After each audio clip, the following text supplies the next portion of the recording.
So cultural identity is really important because it shapes who we are and what we believe in pretty much our entire lives.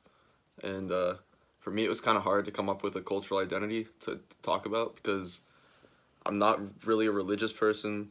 Um, I don't know much about my ancestry or my background, and I've grown up in Northern Virginia my entire life. So the more I thought about it, the more I thought about how my my uh, my upbringing in Northern Virginia is probably the closest thing I have to a cultural identity because pretty much everything I do revolves around the area I grew up in. And the music, the sports, the fashion, the slang, pretty much everything is shaped by where I grew up. So the first thing I want to talk about is music. I grew up listening to a lot of local bands from the DMV. Um, I used to go to clubs like the 930 Club and the Jacks and see local artists. And yeah, so music was a really big thing. Um, the next thing I want to talk about is slang.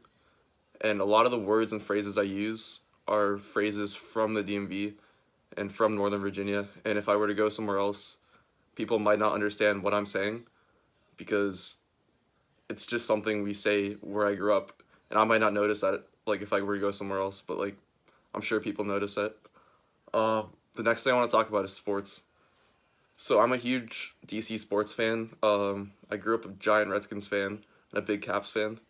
And that's why I brought this Kerrigan jersey, which is my lucky jersey, and um, yeah, it represents my DC sports fandom. I'm also wearing a Caps hat.